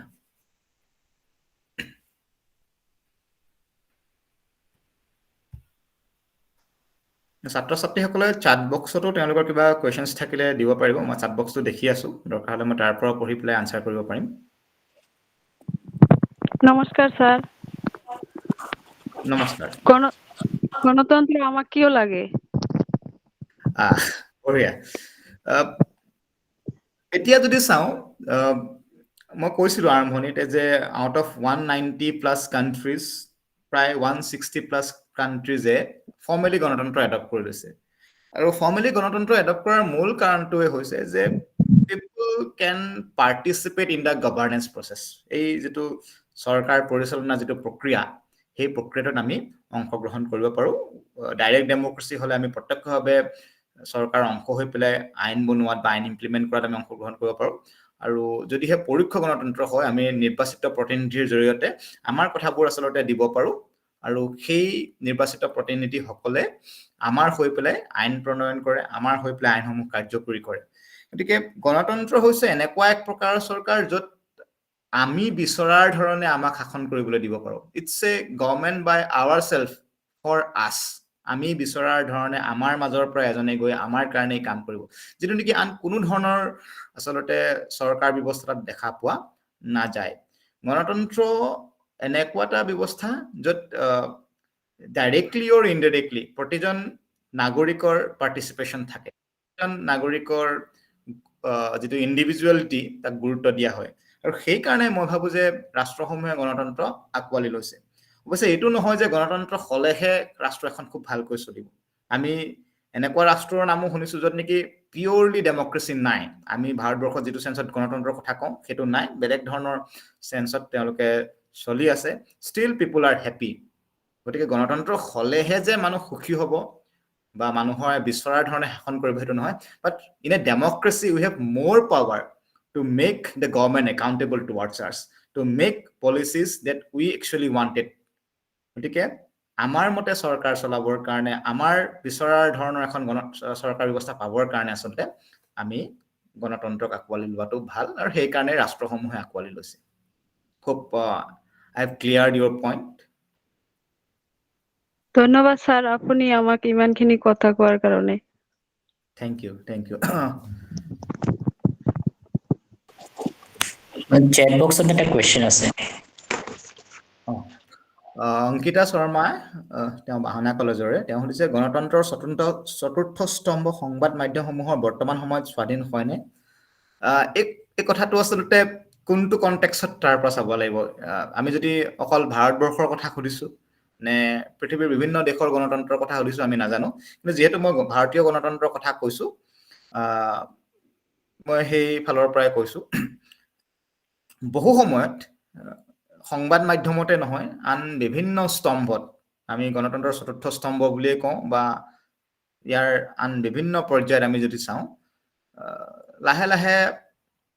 স্বাধীনতাটো হ্ৰাস পাই আহিছে বিশেষকৈ পুঁজিবাদৰ আগ্ৰাসনে আমি দেখিছোঁ ভাৰতবৰ্ষত কেনেকৈ চতুৰ্থ স্তম্ভ সংবাদ মাধ্যমক নিয়ন্ত্ৰণ কৰিবলৈ আৰম্ভ কৰিছে সেইফালৰ পৰা আমি যদি চাওঁ গণতন্ত্ৰৰ চতুৰ্থ স্তম্ভ সম্পূৰ্ণৰূপে পৰাধীন নহ'লেও কিন্তু তেওঁলোকৰ স্বাধীনতা কিছু নহয় কিছু পৰিমাণে হ্ৰাস পাইছে অৱশ্যে সেই যি কেপিটেলিজিমে গণতন্ত্ৰৰ চতুৰ্থ স্তম্ভক দুৰ্বল কৰিছে সেই কেপিটেলিজিমৰ প্ৰডাক্টে হৈছে ছ'চিয়েল মিডিয়া আৰু সেই কেপিটেলিজিমৰ প্ৰডাক্ট ছ'চিয়েল মিডিয়াতে কিন্তু লাহে লাহে আকৌ গণতন্ত্ৰৰ চতুৰ্থ স্তম্ভটো মানে শক্তিশালী হৈ উঠিছে আমি বহুতো সাংবাদিকৰ কথা দেখিছো যি নেকি দেখিছে যে তেওঁ যিটো প্ৰতিষ্ঠানত কাম কৰি আছিলে সেই প্ৰতিষ্ঠানটোত পুঁজিবাদৰ বেছিকৈ প্ৰভাৱ পৰাৰ কাৰণে তেওঁ ওলাই আহিছে আৰু ওলাই আহি পেলাই সেই পুঁজিবাদৰ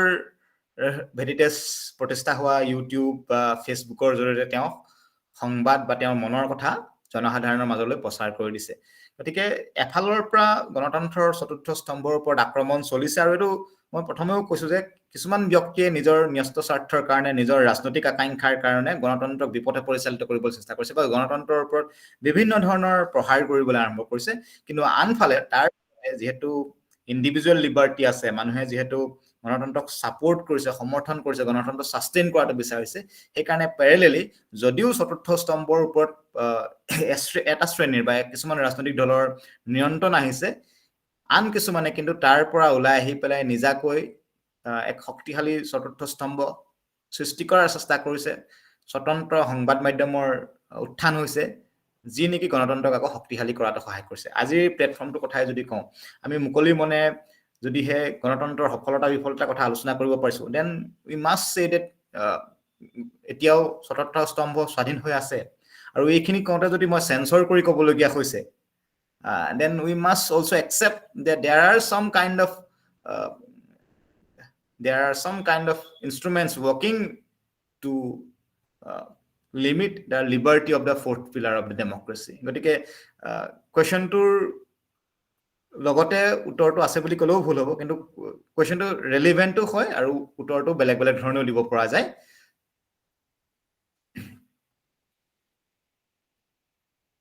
নমস্কাৰ স্যাৰ হয় স্যাৰ আপুনি ইতিমধ্যে উল্লেখ কৰিছে যে বৰ্তমান পৃথিৱীত প্ৰায় 190 প্লাস কান্ট্ৰি আছে তাৰ ভিতৰত 160 মান কান্ট্ৰি ফৰ্মালি ডেমক্ৰেসি এডপ্ট কৰিছে সো বৰ্তমান কন্টেম্পৰাৰী ওয়াৰ্ল্ড চালে আমি ক'ব পাৰি নেকি যে ডেমক্ৰেসি আটাইতকৈ ভাল form of government at present মই যেটো ডাটা কৈছো যে 190 প্লাস কান্ট্ৰিজ এন্ড 160 প্লাস ডেমক্ৰেসিজ এটো আসলে এটা মানে এনেকুৱা নহয় যে বাকি 30খন ৰাষ্ট্ৰৰ গণতন্ত্ৰ একেবাৰে নাই কিন্তু এই 160 প্লাস কান্ট্ৰিজে আসলতে যেটো ডেমক্ৰেসি ইনডেক্স তাত পাৰ্টিসিপেট কৰে আৰু সেই ফালৰ পৰাই কৈছো তেওঁলোকৰ ৰেংকিংৰ ফালৰ পৰাই কৈছো যে 160 plus countries have adopted democracy তুমি যেটো প্ৰশ্ন কৰিছা democracy is the best form of government yet হয়তো কোনো ধৰণৰ ডিমত নাই ডিমত এটো কাৰণে নাই যে আমি সৰকাৰখনৰ পৰা কি বিচাৰো বা সৰকাৰখনে কি কৰিব লাগে এই কথাখিনি গণতন্ত্ৰৰ বাহিৰে আন কোনো ধৰণৰ সৰকাৰ আমি নাপাওঁ সৰকাৰ এখনৰ দায়িত্ব আমি গোটেই যদি লিবাৰালিজমৰ মানে গোটেই হিষ্ট্ৰীটো চাওঁ তাতো দেখিম যে কেনেকৈ জনসাধাৰণৰ কাৰণে সৰকাৰে কাম কৰিব লাগে তাৰ এটা সলিউশনলৈ তাৰ এটা কনসেপ্টলৈ আমি গৈ প্লে এটেইন হলুগে সেই কথাটোৱে চাওঁ বা আন কথাবিলাকে চাওঁ জনসাধাৰণক তেওঁলোকৰ ব্যক্তিত্ব বিকাশৰ সুবিধা দিয়াৰ কথাই কওঁ ৰাইটছৰ কথাই কওঁ তেওঁলোকৰ কাৰণে জাস্টিস এনচিওৰ কৰাৰ কথাই কওঁ ইকুৱেলিটি এস্টাবলিশ কৰাৰ কথাই কওঁ এই আটাইবোৰ কথা গণতন্ত্ৰৰ বাহিৰে কোনো ধৰণৰ সৰকাৰত নাপাওঁ সেই কাৰণে গণতন্ত্ৰ আসলতে বেষ্ট ফৰ্ম অফ গভৰ্নমেন্ট মই ক'ব বিচৰা নাই যে মেজৰিটিয়ান সিস্টেমত আছে কাৰণে মই ক'ব বিচৰা নাই যে 80% 90% ৰাষ্ট্ৰই গণতন্ত্ৰক আকোৱালি লৈছে কাৰণে গণতন্ত্ৰ ভাল ফৰ্ম অফ গভৰ্নমেন্ট মই এইটো কাৰণে ক'ব বিচাৰিছো গণতন্ত্ৰত আমি বিচৰা ধৰণৰ উপাদানসমূহ পাওঁ আমি বিচাৰো ন্যায় আমি বিচাৰো স্বতন্ত্ৰতা আমি বিচাৰো ব্যক্তি স্বাধীনতা আমি বিচাৰো অধিকাৰ আমি বিচাৰো সমতা আৰু এই আটাইবোৰ কথা আমি কেৱল গণতান্ত্ৰিক শাসন ব্যৱস্থাতে পাওঁ আন কোনো ধৰণৰ শাসন ব্যৱস্থাত কিন্তু আমি বিচৰা ধৰণৰ বস্তুবোৰ নাপাওঁ এলিমেন্ট নাই আৰু সেই কাৰণে আসলে গণতন্ত্ৰ আটাইতকৈ ভাল প্ৰকাৰৰ চৰকাৰ আমি সংখ্যাৰ দিশৰ পৰা গৈ গণতন্ত্ৰ আটাইতকৈ বেছি সংখ্যক ৰাষ্ট্ৰই গ্ৰহণ কৰিছে কাৰণে ভাল বুলি ক'ব নোৱাৰো তাৰ মূল যুক্তিটো যদি চাওঁ আজিৰ পৰা 100 বছৰ আগত 200 বছৰ আগত সকলো ৰাষ্ট্ৰই মনাৰ্কি আছিল সো 100% ৰাষ্ট্ৰ মনাৰ্কি আছিল মানে মনাৰ্কি was not the best form of government এতিয়া 80% ৰাষ্ট্ৰহে গণতন্ত্ৰ আকোৱালি লৈছে আগৰ 100% কে এতিয়াও কম গতিকে কম্পেয়াৰ কৰিলে সেই ষ্টেটিষ্টিকৰ ফালৰ পৰা চাব গ'লে democracy is not the best form of government but democracy best form of government এটো কাৰণে যে আমি বিচৰা ধৰণৰ আটাইবোৰ এলিমেন্টস আটাইবোৰ প্ৰিন্সিপলস আটাইবোৰ ফিলসফিক্যাল ফাউন্ডেশন আমি গণতন্ত্ৰতে পাওঁ আন কোনো ধৰণৰ চৰকাৰত নাপাওঁ সেই কাৰণে গণতন্ত্ৰ আজিৰ সময়ত আটাইতকৈ ভাল প্ৰকাৰৰ চৰকাৰ স্যাৰ কোৱা স্যাৰ লগতে মানে যেহেতু আমালোকৰ দেখিছো যে আমালোকৰ নেবাৰিং কাণ্ট্ৰি চাইনা আছে, তাত সিমান ধৰণে ডেমক্ৰেসি ফলো নকৰে, তাত অথৰিটেৰিয়ান ৰুল বুলি দেখা যায়। কিন্তু আজি ৱেষ্টাৰ্ণ কাণ্ট্ৰিৰ লগত তুলনা কৰি দেখা যায় যে বহুত পিছত চাইনা স্বাধীন হৈছে, আৰু সেই তুলনাত চাইনা বহুত ধৰণে আগুৱাই গৈছে, তাত কিন্তু ডেমক্ৰেসি ফলো কৰা নাই। কিন্তু আমালোক সেই তুলনাত ইণ্ডিয়াত আমালোক ডেমক্ৰেসি ফলো কৰিছো, তথাপি আমালোক সিমান দৰে আগুৱাই যাব পৰা নাই। গতিকে ডেমক্ৰেসি কি এই তুলনাত কি ভাল হ'ব পাৰে না অথৰিটেৰিয়ান ৰুল ভাল হ'ব পাৰে? তুমি যিটো কথা কৈছা যে growth of China, progress of China, চাইনাৰ উত্থান যিটো, যে যোৱা কেইটামান দশকত চাইনা বহুত দ্ৰুত গতিৰে আগবাঢ়ি গৈছে, এটা কষ্ট অফ হোৱাট? তাৰ কাৰণে চাইনাৰ মানুহে কি হেৰুৱাবলগীয়া হৈছে? চাইনাত মানুহৰ লেবাৰৰ কিবা ৰাইটছ আছেনে? চাইনাত মানুহৰ মত প্ৰকাশ কৰাৰ স্বাধীনতা আছেনে? চাইনাত মানুহে যি ধৰণে এটা জীৱন যাপন কৰিব বিচাৰিছে সেইধৰণে জীৱন যাপন কৰিব পাৰিছেনে? আমি যদি ভালকৈ চাওঁ দেখা পাম যে চাইনাৰ মানুহৰ সেই স্বতন্ত্ৰতা নাই, চাইনাৰ মানুহৰ সেই অধিকাৰ নাই। গতিকে এই যে মানুহে বিচৰা ধৰণে জীৱনটো যাপন কৰিব পৰা নাই, আৰু সেইখিনি কথা ত্যাগ কৰি পেলাই যিটো ডেভেলপমেণ্ট পাইছে, যিটো প্ৰগ্ৰেছ হৈছে, যিটো আমি যাক কওঁ গেলপিং ইকনমি, খুব অত্যন্ত দ্ৰুত গতিত আগবঢ়া এটা অৰ্থনীতি, সেইটো আচলতে আমাৰ কাম্য নহয়। আমি আমাৰ জীৱনৰ আমাৰ স্বতন্ত্ৰতা কম্প্ৰমাইজ কৰি আমি আগবাঢ়ি গৈছো, আমি ডেভেলপ কাণ্ট্ৰি হৈছো, সেই ধৰণৰ আচলতে ব্যক্তিয়ে নিবিচাৰে। গতিকে Chinese model of governance is not acceptable. এইটো কাৰণে একচেপ্টেবল নহয় যে আমি স্বতন্ত্ৰতা নাপাওঁ, ব্যক্তিৰ স্বতন্ত্ৰতা নাথাকে, ব্যক্তিয়ে যি মন যায় তাকে কৰিব নোৱাৰে। There are unlogical restrictions on individual. আৰু তেনেধৰণৰ জীৱনত আচলতে অৰ্থনৈতিকভাৱে মানুহ স্বতন্ত্ৰ হ'ব পাৰে, আগবাঢ়ি যাব পাৰে, কিন্তু মানুহে বিচৰা ধৰণৰ এটা জীৱন যাপন কৰিব নোৱাৰে, যিটো কাৰণে আমাৰ চুবুৰীয়া চাইনা আগবাঢ়ি গ'লেও তেওঁলোক গণতান্ত্ৰিক নহয়, আৰু তাত থাকি মানুহ সুখী নহয়। আৰু ভাৰতৰ নিচিনা কাণ্ট্ৰি য'ত নেকি আমাৰ নো ডাউট ইকনমিক প্ৰগ্ৰেছটো আন কাণ্ট্ৰিতকৈ শ্ল', কিন্তু আমি আগবাঢ়ি গৈছোঁ। আৰু তাৰ ৰিফ্লেকশ্যনটো আমি UNDP ৰিপৰ্ট চালেও গম পাওঁ যে আমি যদিও আমাৰ ইকনমিক প্ৰগ্ৰেছটো চাইনাৰ বহুত ভাল দেখিছোঁ, কিন্তু UNDPত তেওঁলোকৰ পজিশ্যন টপ নহয়, স্কেণ্ডিনেভিয়ান কাণ্ট্ৰিবিলাক ওপৰত থাকে। তাৰ অৰ্থ এইটোৱে যে কেৱল মাত্ৰ অৰ্থনৈতিকভাৱে প্ৰস্পাৰ কৰি পেলাই মানুহ সুখী কৰি ৰাখিব পৰা নাই, ছ'চিয়েল ছিকিউৰিটি নাই, যাৰ কাৰণে চাইনাৰ নিচিনা কাণ্ট্ৰিয়ে গণতন্ত্ৰক এৰাই চলি পেলাই অথৰিটেৰিয়ান ৰুলৰ জৰিয়তে কেৱল মাত্ৰ অৰ্থনৈতিক প্ৰগ্ৰেছ কৰিব পাৰিছে at the cost of individual libertarian rights, যিটো নেকি একচেপ্টেবল নহয়। সেইকাৰণে চাইনিজ মডেল অফ গভাৰ্নেন্সতকৈ ইণ্ডিয়ান মডেল অফ গভাৰ্নেন্স বা ইণ্ডিয়াৰ ডেমক্ৰেচি ভাল বুলি মই ক'ব পাৰোঁ। Thank you sir. আৰু চাট বক্সত দেখিছোঁ, গৌতম দা মই এইকেইটা চাই লওঁ নহয় জানো। How much liberty we should sacrifice to maintain a well-functioned democracy? Debabrata ৰয় সুধিছে প্ৰশ্নটো। আচলতে there is no scale যে ইমান percentage liberty we should sacrifice, যে আৰু লিবাৰ্টি চেক্ৰিফাইচৰ কথাটোৱে নাহে আচলতে। Because when we talk about liberty, when we talk about freedom, we are not talking about negative liberty, unlimited restriction free liberty কথা নকওঁ। আমি সদায় ইয়াক ৰেফাৰ কৰোঁ মিলৰ যিটো কনচেপ্ট অফ লিবাৰ্টি, পজিটিভ লিবাৰ্টিৰ কনচেপ্টৰ লগত ৰেফাৰ কৰোঁ, উইদাউট হাৰ্মিং আদাৰ্ছ। গতিকে জাষ্ট আমি যদি স্বতন্ত্ৰতাত বিশ্বাস কৰোঁ, আমি যদি আনক কোনো ধৰণৰ অপকাৰ নকৰাকৈ নিজৰ কল্যাণৰ কাৰণে যিখিনি কৰিব লাগে সেইখিনি কৰোঁ, সেইখিনিলৈকেহে আমাৰ ফ্ৰীডমখিনি ইউজ কৰোঁ, য'ত আমি আনক অপকাৰ কৰা নাই, তেতিয়া ডেট ইজ এনাফ। তাতকৈ আৰু বেছি আমি চেক্ৰিফাইচো কৰিব নালাগে, তাতকৈ বেছি আমি বিচাৰিবও নালাগে। আৰু সেইখিনিলৈকে যদি থাকোঁ, not harming any one else, not doing bad for others, সেইখিনিলৈকে যদি থাকোঁ, then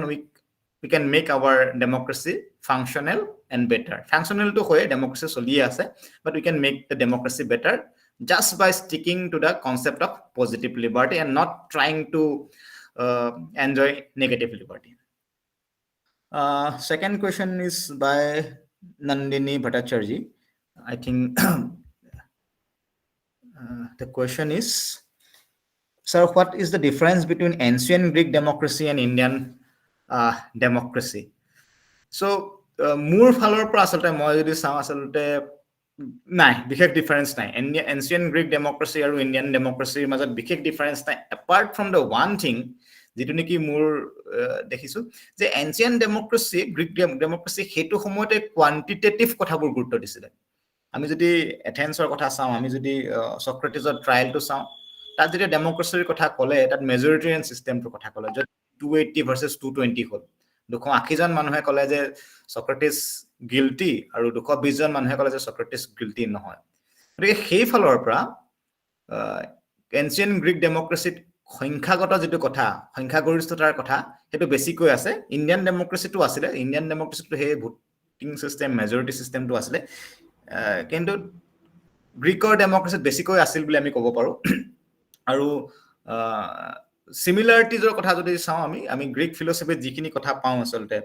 ফিলসফাৰ king division of ৰেসপন্সিবিলিটিজ justice এই আটাইবোৰ আমি ইণ্ডিয়ান ফিলসফিটো পাওঁ যে ৰজাজন গুণিক জ্ঞানী হ'ব লাগে ন্যায় থাকিব লাগে সমতা থাকিব লাগে এইবোৰ কথাও তেতিয়াৰ পৰাই ইণ্ডিয়াটো আছিল গতিকে দেয়াৰ ইজ নো ডেট মানে এনেকুৱা ধৰণৰ কোনো ডিফাৰেন্সেস নাই যাৰ কাৰণে এটা আনটোৰ পৰা সম্পূৰ্ণ বেলেগ ধৰণৰ বুলি কৰিব পাৰোঁ কিন্তু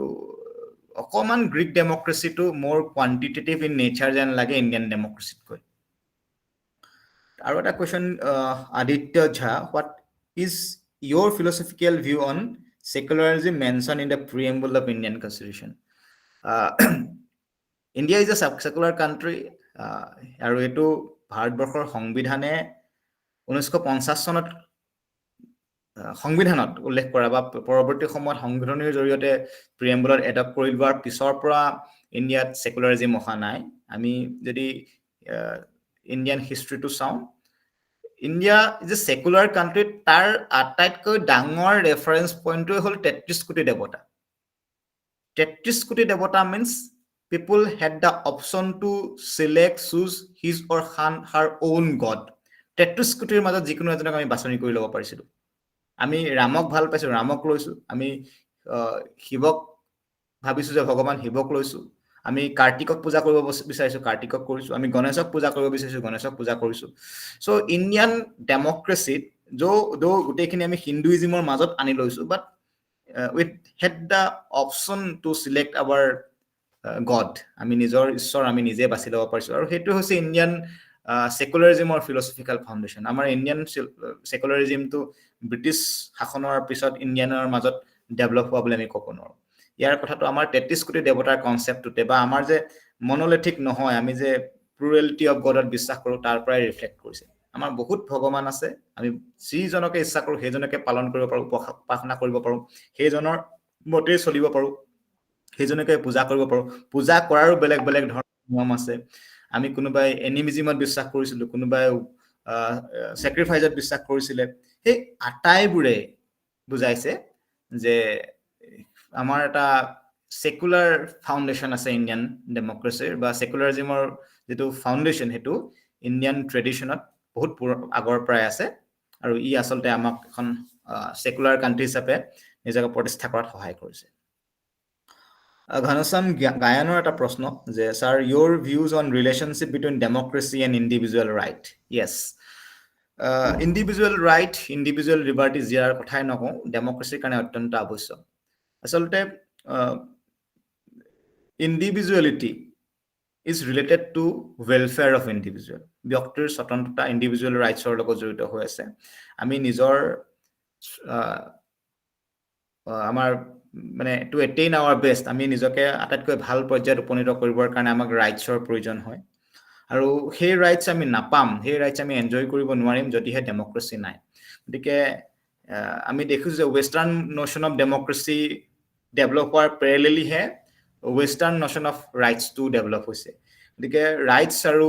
ডেমক্ৰেচি অত্যন্ত জড়িত আমি ডেমক্ৰেচি নহলে ৰাইটছ বোৰ যে পাম ব্যক্তি স্বতন্ত্ৰতা বা ব্যক্তি অধিকাৰ যে পাম আমি হে আশা কৰিব নোৱাৰো আৰু ব্যক্তি স্বতন্ত্ৰতা যদি নাথাকে তেতিয়া গণতন্ত্ৰ সবল নহয় আমি যদি স্বতন্ত্ৰ নহয় আমি কেনেকৈ গণতন্ত্ৰ সবল কৰিম গতিকে both are interrelated democracy and individual rights individual liberty আটাইবোৰ জড়িত হৈ আছে আৰু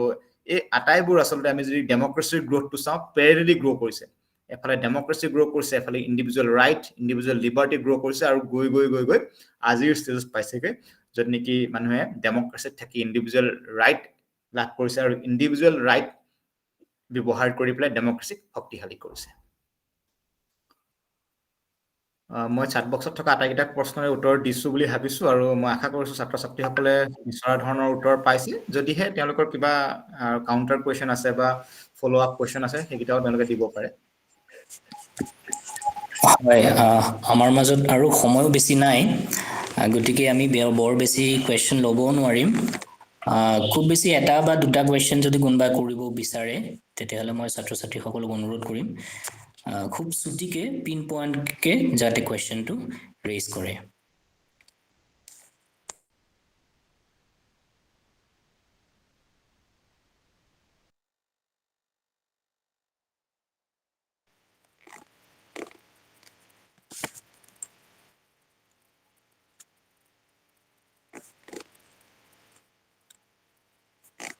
পংকজ, চেট বক্সত কিবা এটা কুৱেশ্যন আহিছে যেন লাগিছে মোৰ।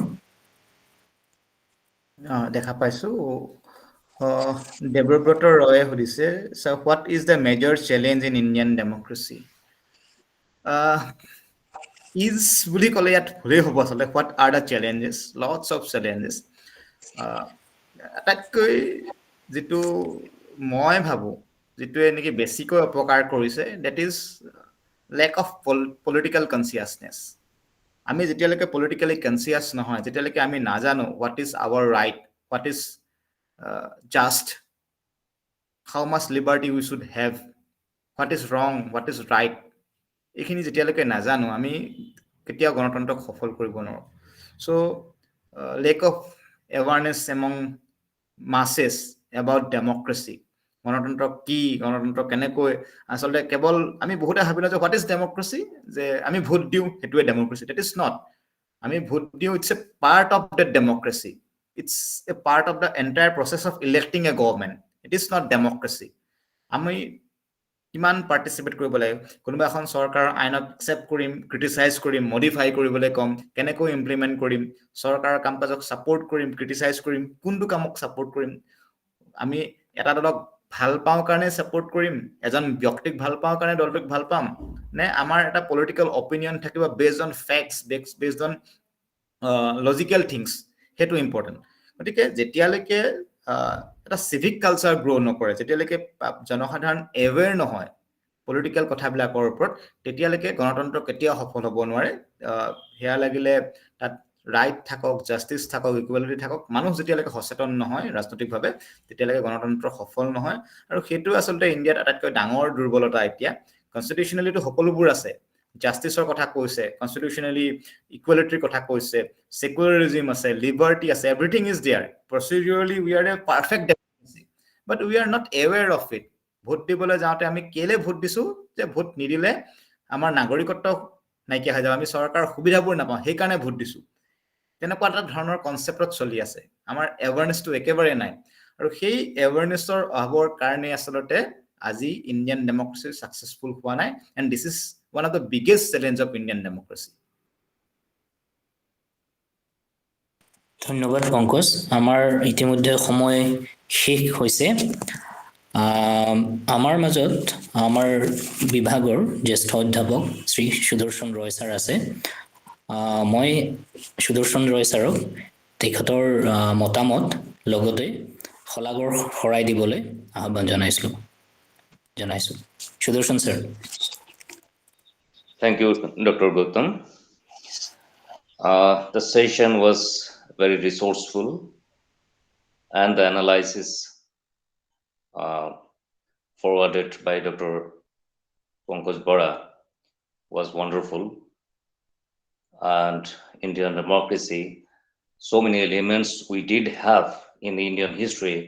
from the ancient period was analyzed beautifully. So, on behalf of the Department of Political Science, PN College, Dhubri, I extend my heartfelt thanks to Dr. Bora for giving such a beautiful deliberation. And I extend my heartfelt thanks to all the faculty members of Bahuna College, and also the librarian of that college.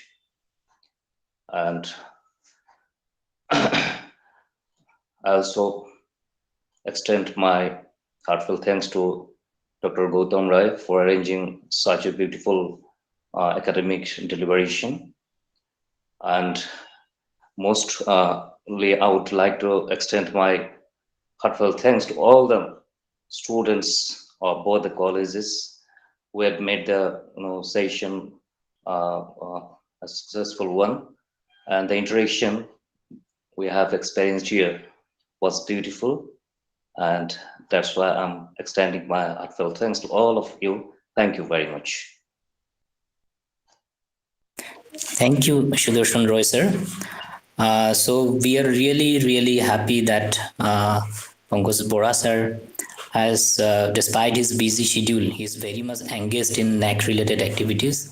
And despite his busy schedule, he has accepted our invitation, and we are really lucky. And I sincerely hope that in near future, we will have him in our college in person. And I think we will, in near future, we will have more engaging and wonderful session in our college. So with this, I would like to